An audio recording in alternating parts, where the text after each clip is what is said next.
hora de escutar, assistir, ressignificar, desconstruir. É hora de falar entre olhares e amores, no divã dos professores.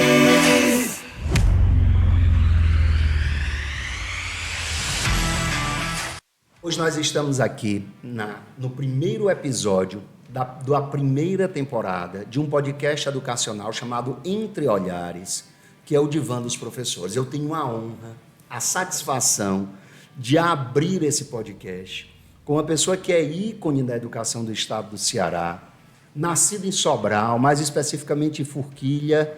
Acredito que, obviamente, quando nasceu, Forquilha ainda era distrito de Sobral, não tinha sido emancipado.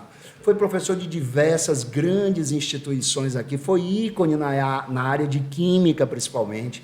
Hoje trabalha na área empresarial de educação, foi diretor, coordenador, supervisor, exerceu diversos cargos, dispensa apresentações, professor Nazareno Oliveira. Muito obrigado, é uma satisfação estar aqui batendo esse papo com você.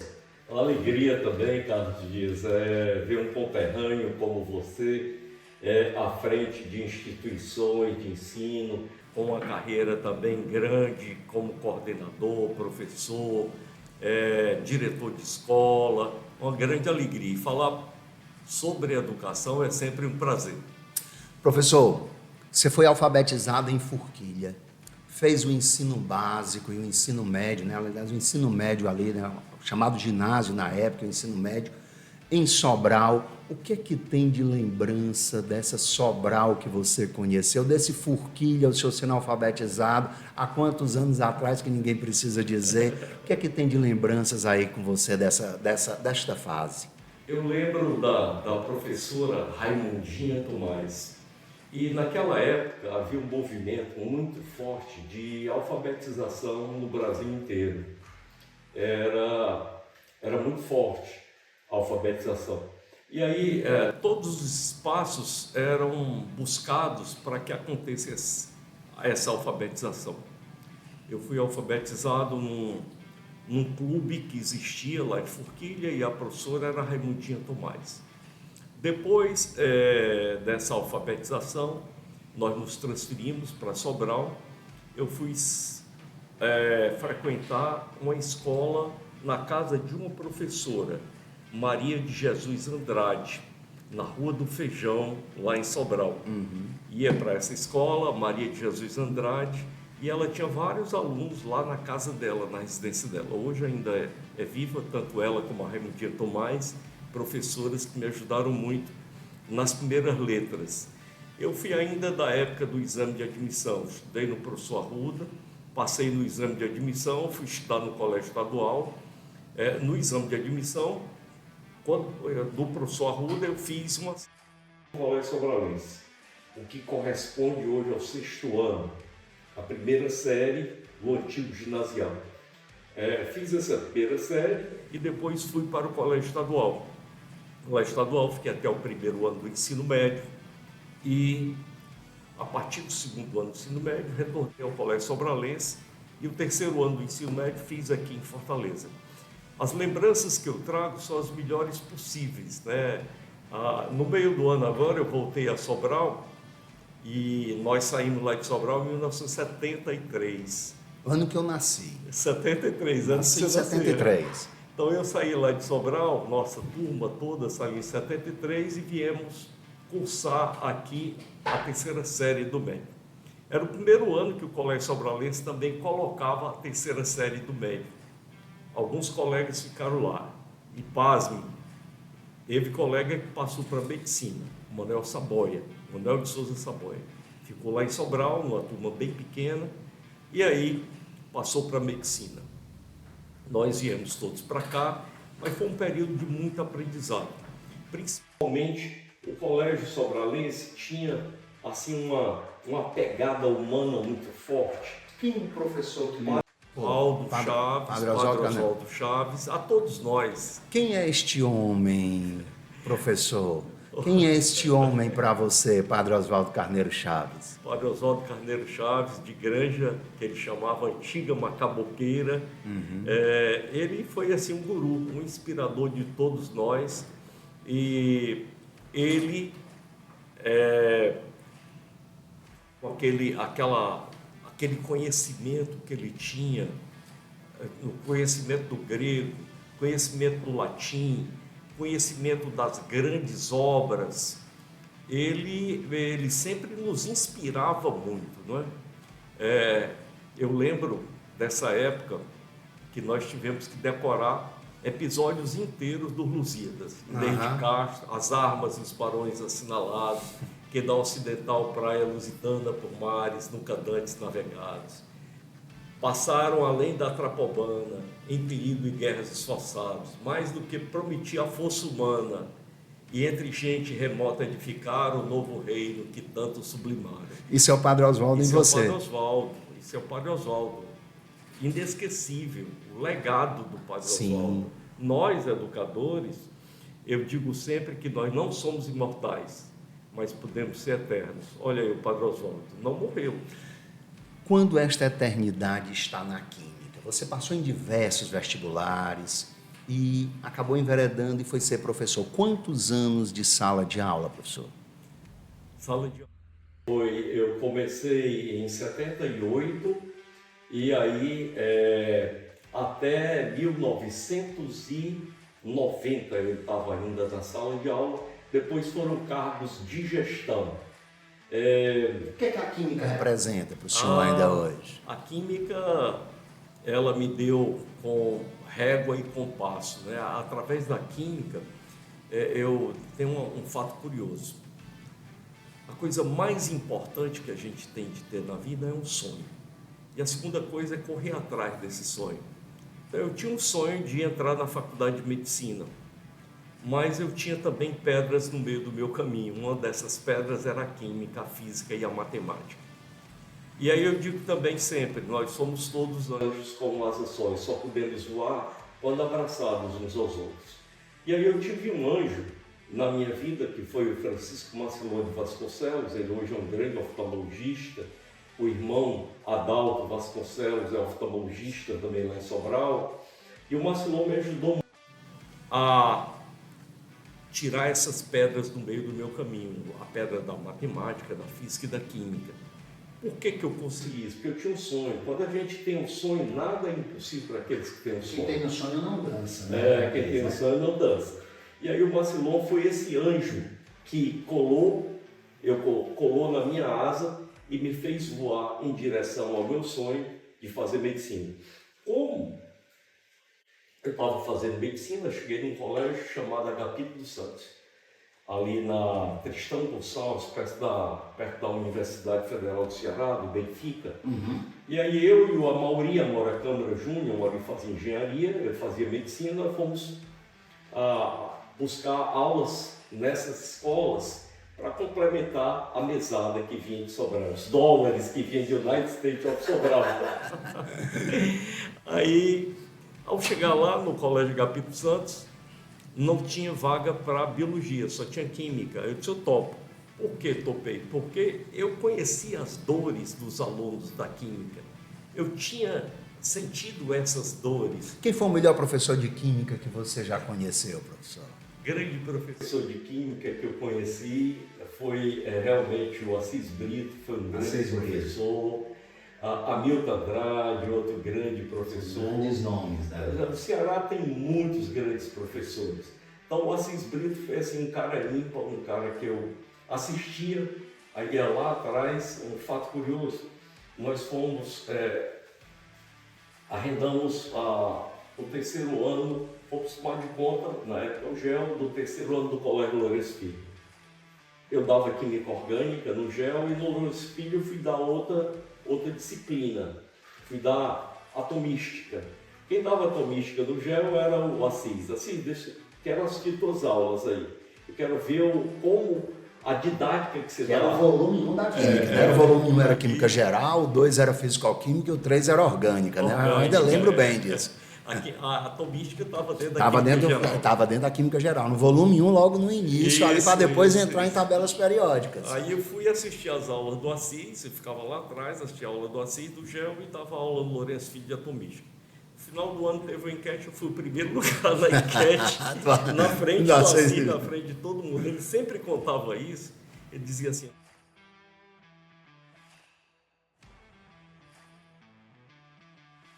senhor falou do GEL, certo? Isso. Se a gente colocar, não sei se o senhor já teve a curiosidade de botar assim, quem é o professor Nazareno do Colégio Master nas inteligências artificiais? Você já teve essa curiosidade? Não. Você não tem esse narcisismo, não, né? No chat GPT. Certo. E lá diz o seguinte: o professor Nazareno Oliveira é uma figura importante na educação do estado do Ceará, sendo cofundador do Colégio GEL e fundador do Colégio Master, duas instituições de destaque na região. Ele é reconhecido por sua longa trajetória como educador e empresário no setor de ensino, com uma visão de excelência educacional voltada para a preparação de estudantes, tanto em termos acadêmicos quanto para exames seletivos como Enem e vestibulares. Aí ele diz: Nazareno Oliveira tem se destacado por criar e consolidar instituições de ensino de alto padrão. Sua contribuição para a educação do Ceará com o desenvolvimento do Colégio GEL e posteriormente do Colégio Master. Eu sou de uma geração que olhava para o GEL e tinha vontade de estudar no GEL, mas não tinha condições, certo? Diga-se de passagem. E o GEL, aquele preto e branco do GEL, é uma coisa que ainda, e o Chaplin, é uma coisa que ainda, se você for olhar, tudo que existia de mais moderno em marketing educacional. Você ligava a TV, vinha para o GEL, aí vinha aqueles alunos com as mochilas com o computador, aquilo era um impacto imenso. E existem vários mitos sobre o GEL, não sei se o senhor sabe disso, mas eu, enquanto iniciando como professor, existiam os mitos sobre o GEL.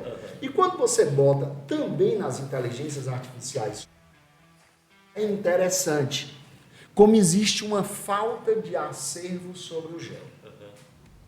Eu não sei se, às vezes, as pessoas dizem, o GEL não deu certo. O GEL deu muito certo, ao meu ver. Isso é igual casamento, né? Dá certo enquanto dura, depois não dá certo.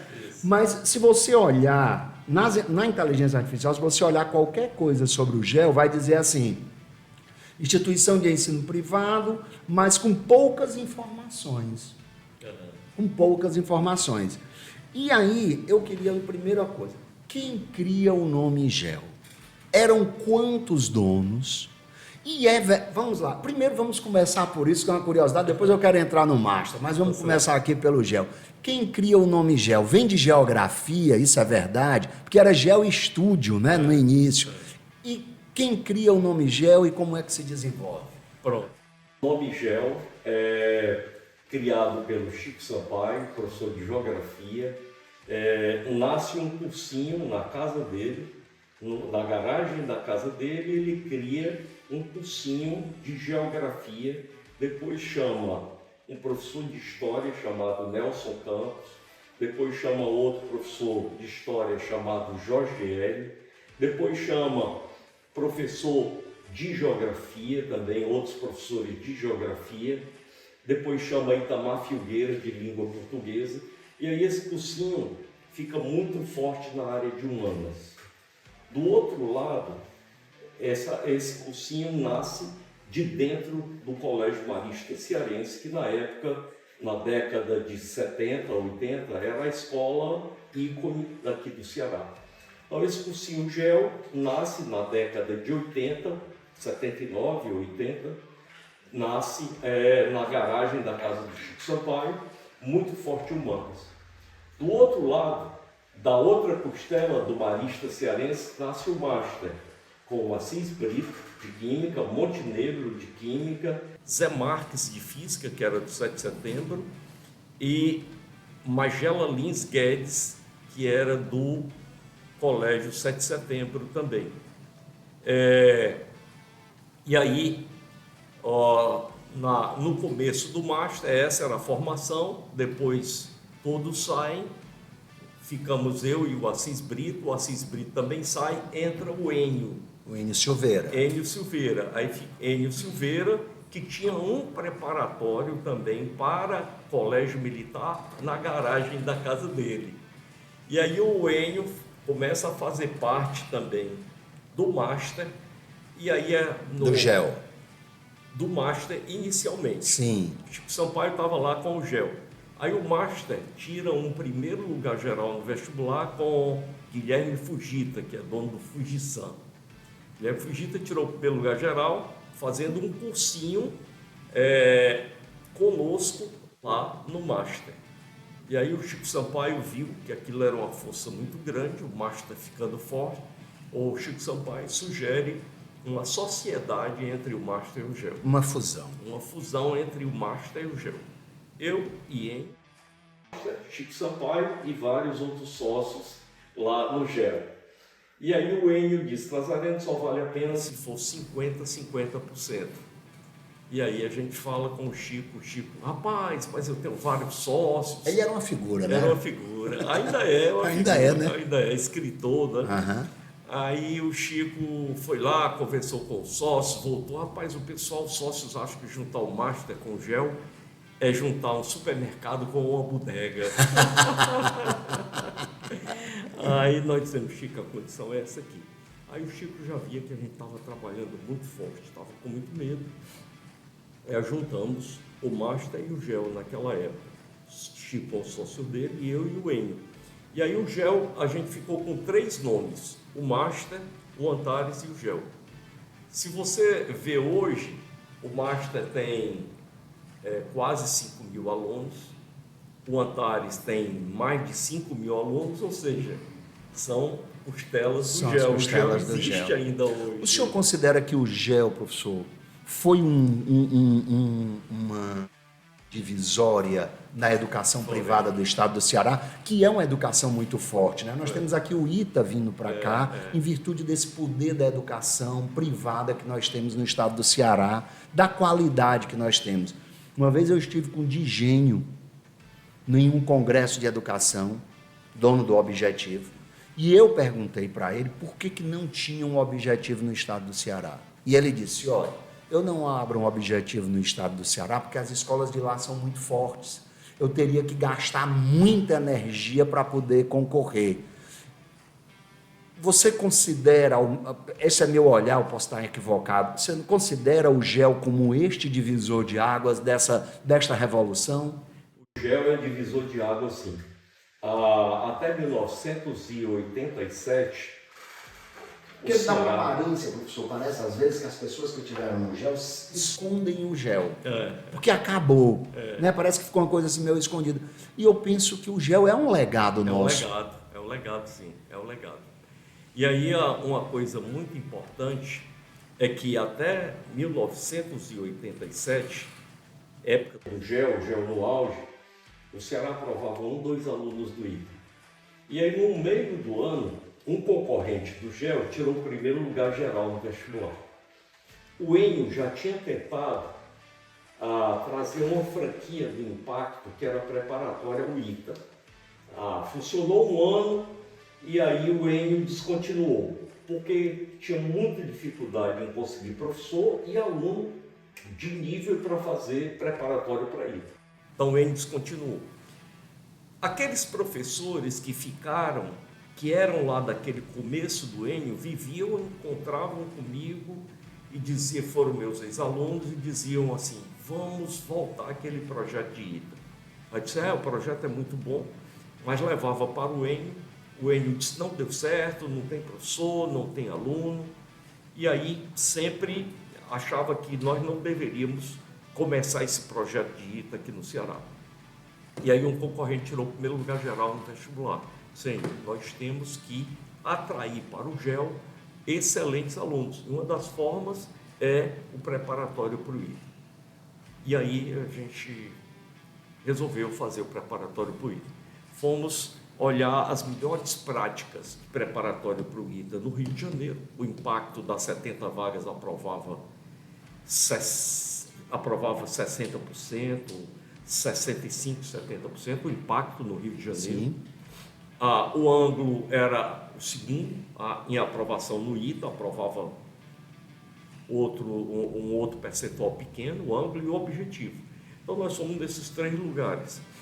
O impacto, o Enio já conhecia muita gente lá, tinha o Coronel Roquete, tinha o Coronel Arione, e aí o Enio indicou, procura esse pessoal lá. Uma aula para ver o nível da aula de Química no preparatório para ITA. E pedi o material didático para trazer, para mostrar para os professores. E aí eles disseram lá, pode levar. Lá no Ceará nem tem professor nem aluno para passar no ITA.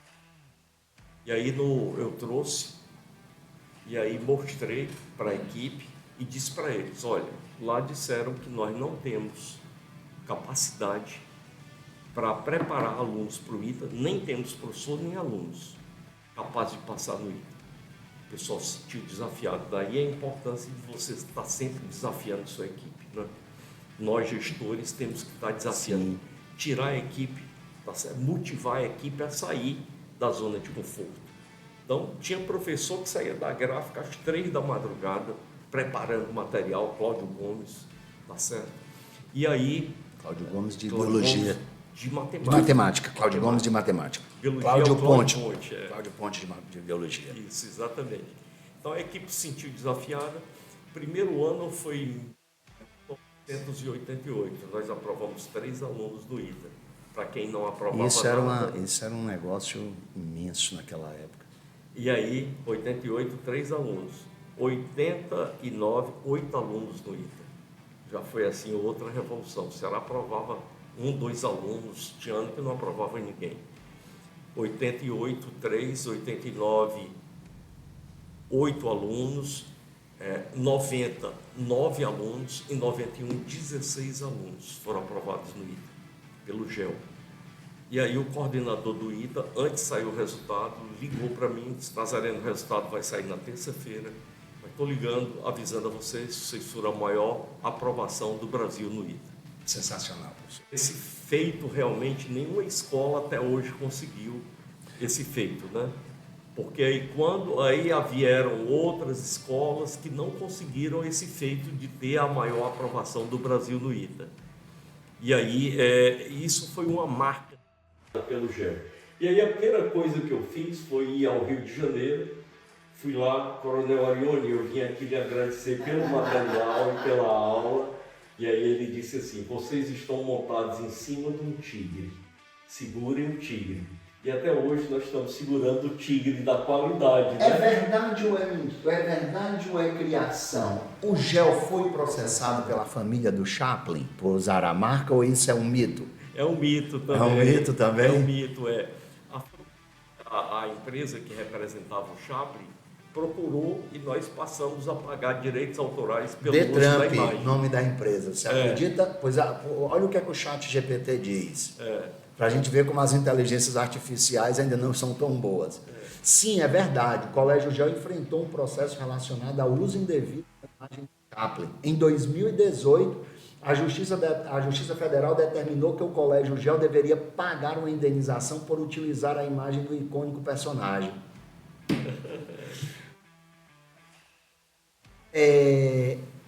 Atualmente nós temos o Master agora com 2 sedes aqui em Fortaleza, uma sede em Natal e o sistema de ensino que está surgindo. Isso. A questão da educação hoje, a gente tem uma discussão, antes da gente entrar propriamente no Master em si, uma discussão, por exemplo, sobre os celulares na sala de aula. Hoje está uma grande discussão que vai existir uma lei, uma febre. Qual é o seu olhar sobre isso, professor? Bem, meu olhar é que na sala de aula, quando o aluno está com o celular, ele recebe frequentemente notificações. E aquelas notificações levam à desconcentração. Então, tudo que nós precisamos, nós professores precisamos na sala de aula, é de concentração do aluno. O celular desconcentra. Então, o celular, ele é uma ferramenta importantíssima, nós não podemos virar as costas para o celular, mas usado no momento certo. Usado a qualquer hora vai desconcentrar o aluno. Outra coisa também, na hora do intervalo. Realmente, os jovens precisam de socialização e o celular tem um efeito contrário na hora do intervalo da escola. O aluno está lá, aqui, tá certo, recebendo notificação nas redes sociais direto, e aí tem o problema da socialização. Então vejo 2 problemas do celular: concentração dentro da sala de aula e problemas que o celular causa. Mas também nós não podemos virar as costas à era digital, tá certo? o celular é uma ferramenta também pedagógica quando bem utilizada. O que é que o Master tem de diferente das outras escolas de Fortaleza? O que é que o senhor diz assim, isso aqui tem uma digital do Nazareno Oliveira, essa digital aqui é nossa, né? O que é que o Master tem de diferente? Ali, as leis da afetividade. Eu li, eu até bati uma foto, por sinal, estava lá embaixo, bati uma foto sobre as leis da afetividade, porque eu tenho uma coisa... Eu adoro o nome afetividade, porque às vezes as pessoas acham que a afetividade é esse afeta água com açúcar, né? Afetividade é aquilo que lhe afeta, seja de bem, de bom ou de ruim. Então, me fale sobre as leis da afetividade. A gente tem aqui um clube de leitura. A gente sempre está lendo um livro. Eu vou às vezes para os congressos, vou às vezes... Aí estava na HSM. A HSM é um congresso de educação que acontece em São Paulo. E lá nesse congresso de educação estava o José Galó. José Galó, CEO da Renner. E aí a palestra dele foi um tanto quanto em cima do livro dele, O Poder do Encantamento. E aí nós compramos esse livro, O Poder do Encantamento, todos nós lemos. E de cada livro que nós lemos aqui em conjunto no Clube do Livro, tem que sair uma ação. E desse livro, O Poder do Encantamento, saíram as 12 leis da afetividade, que é algo que a gente busca praticar diariamente aqui. A principal delas, a que começa ali, chamar a pessoa pelo nome. Sim. Quando você chama a pessoa pelo nome, e aí às vezes eu exagero, eu chamo pelo nome e sobrenome, a pessoa se sente humana, se sente não um número, mas uma pessoa. É isso que diferencia o Master. Uma coisa que eu percebo em você, que também deve respirar no próprio Master, é você não perde, não sei se é porque não quer, porque preserva ou porque não consegue, mas você não perde o fenotipo, eu vou chamar assim, professor, né? Você não, parece que você não entrou nessa vibe assim, eu vou me vestir de empresário. Me parece que você gosta dessa coisa do professor. Eu estou correto nisso? Está correto, eu amo. Eu parei de dar aula de química, mas frequentemente eu estou na sala de aula, conversando com os alunos. Frequentemente estou conversando com os pais também. Isso me dá um prazer e faz com que isso seja para a gente sempre o elixir da juventude. Deixa eu encerrar aqui com você com uma pergunta. A criança que você foi, tem orgulho do adulto que você é? A criança que eu fui tem orgulho do adulto que eu sou. Eu acho que sim, porque eu carrego esses traços de criança ainda. Eu me lembro assim de ter sido uma criança afetiva e continuo um adulto afetivo também, uma pessoa que tem algo do apóstolo Paulo que eu acho assim incrível, que diz assim: o verdadeiro cristão é aquele que ri com os que ri e chora com os que choram, né? E eu procuro muito colocar isso em prática, ser empático. Tá certo? A empatia eu acho que é assim importantíssima, né? O senhor é empático, viu? Eu posso ligar aqui para o senhor. Eu trouxe uma coisa aqui para eu ler, para a gente encerrar. Exíguas do Padre Oswaldo. E eu trouxe um poema dele que eu acho que vai ser a cara desse podcast, né? Que professor aposentado do ensino particular não anda em luxo e riqueza, nem pode nisso pensar. Mas luxo não seja apenas ter dólar no exterior, nem de uísque e de caviar ser autoconsumidor.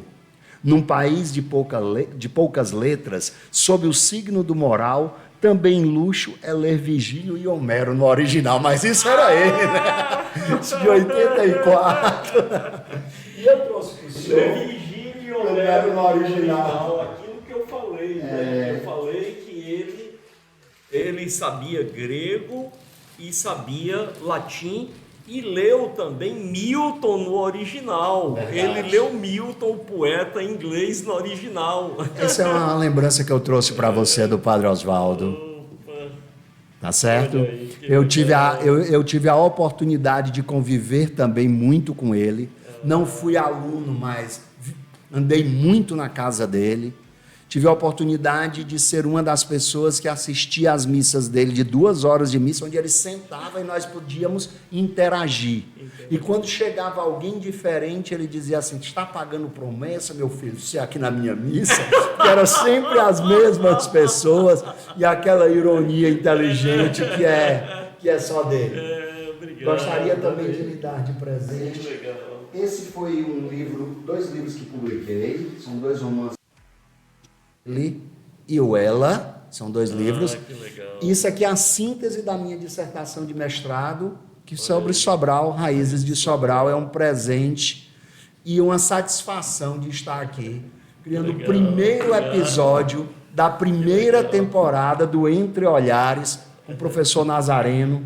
Muito grato por você estar aqui. Olha aí os livros, obrigado pelos presentes, obrigado pelo poema lido aqui do Exíguas, né? Exíguas do Padre Oswaldo. Você tem? Padre Oswaldo. Você tem Exíguas? Tem. Obrigado.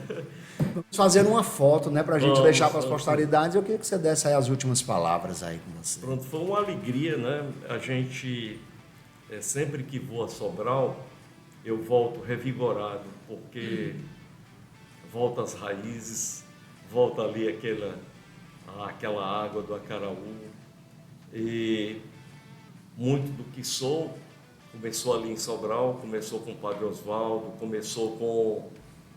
eu era um professor de química que entrava na sala de aula lendo poesia. Então as pessoas ficavam, é aula de literatura ou é aula de química? Era aula de química, mas eu quebrava, tá certo, aquela dificuldade da química, eu colocava algo humano na química. E isso eu aprendi lá em Sobral, aprendi com o Padre Oswaldo, com o Padre Zé Linhares, com o Padre Pedro Van, com o Padre Lira, com a professora Jacira Pimentel, com a professora Iracema Bento. Puxa, como eu devo a eles. Quando você for a Sobral agora, dê uma subidinha na ladeira e vá conhecer a Via Sapiens, a Faculdade Via Sapiens, lá em Tianguá. Será uma satisfação muito grande de ter você lá conosco. Parabéns pelo excelente trabalho da Via Sapiens. Vou mesmo, vou com alegria. Vamos bater aqui uma foto que eu quero levar para a posteridade.